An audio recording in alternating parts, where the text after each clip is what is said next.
Musings on Buick.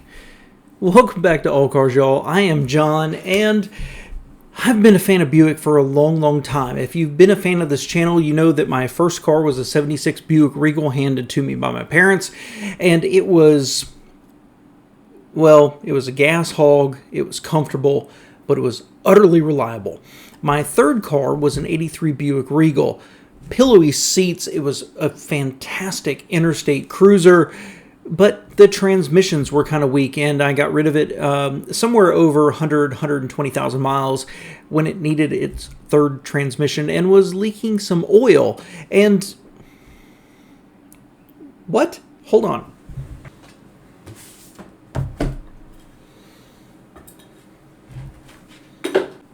Mr. Sneaky's back. So he had a spa day. So I really like Buick, and I love the idea of a Buick, and I don't need a new car, but I've always been looking and considering what my next move would be. That's the whole basis of this channel, honestly. But my wife got involved with it this past weekend, and it's led me to some unfortunate thoughts about Buick. Now, Buick largely is a premium level car, but not luxury. They weren't Lincoln, Cadillac, Mercedes, BMW, Jaguar, things like that. They were the doctor's cars, right? Slightly more upscale. But I feel like they've had a crisis of identity for, about 40 years. Certainly they had the Regal Grand National, GNX. I would love to have one. They had some cool sports cars. They had front-wheel drive, supercharged Park Avenues. I would love a Park Avenue. They've had their crisis of identity. And after the bankruptcy of GM, Buick survived, primarily because they sell so much in China. And they've moved largely away from cars. Now, they had the Buick Regal and the Tour X, both of which were excellent, gorgeous, fantastic, love them. But when GM sold Opel, well, the writing was on the wall, there was nothing else, and the sales weren't there for those cars. So when you look at me, I don't want something that's meant to go around the Nuremberg ring as fast as possible. I don't necessarily want the biggest SUV I can buy. I want something a little nice, very quiet, and a great highway cruiser. If it's pretty good around town, that's nice too, but I don't want it overly large. I don't want an old LeSabre, right, or an Electra. Something midsize. Something that handles the road really well. That, dare I say it, masters the road.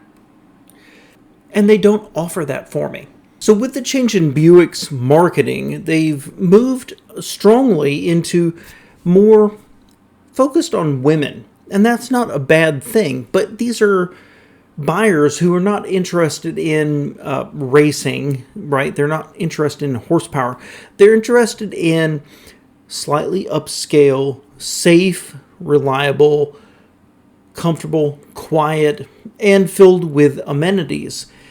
And that's not a bad thing, except it leaves a lot of us behind. So when we were out looking this weekend, I encouraged my wife to go look at some Buicks.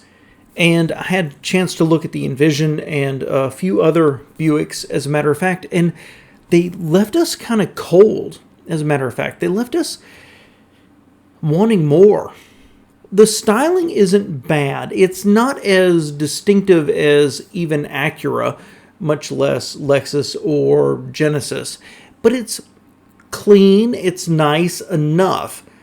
Now, the Envision specifically, based on the tracks, is really a compelling buy. But with a 3-cylinder, 6-speed automatic, as good as it is, how is it going to be on the interstate? And the other ones, well, they're fine. And I was really surprised. My wife and I have watched TV shows where commercials for Buick have come on, and they've played up the Alexa application, the integration with Amazon. And my wife has looked at me and said, your next car is probably going to be a Buick. And I agree. But the vehicles don't do it for me. The integration is really cool. But when we went and looked at them, the older ones, the styling wasn't there. Certainly like the previous Chevy Trax, if you will. And some of the other ones, they look like suppositories. The new ones look pretty good. They've cleaned up the styling. I don't think it looks quite upscale enough, but it looks pretty good. But then once you get in the driver's seat, it looks great in pictures. But once you sit there, the lack of symmetry doesn't do anything for us. And we saw that this past weekend. My wife did not like them. I didn't like them. It's not really cockpitish. It's not really a driver's car like a BMW. But it's also not as open and airy and luxurious as something else. When I was at the auto show about a year ago, I had a chance to go between a whole bunch of different vehicles, and I want to like the Buicks, but I consistently found myself looking at the GMCs and liking them more.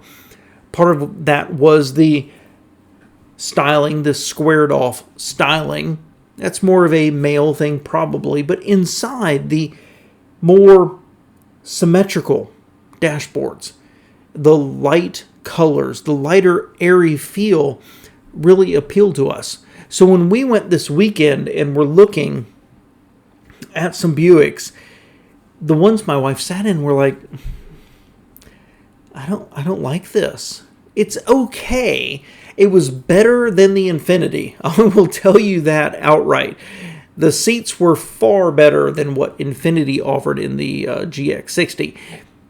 But the dash overall, it just left her kind of cool.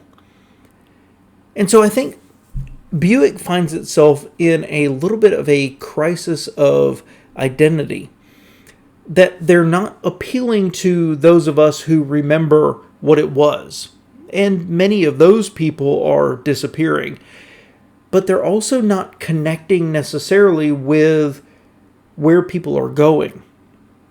Now, Buick sales are up and they're connecting pretty strongly with women buyers who are looking for something slightly more premium, good warranty, quiet, reliable, and connected.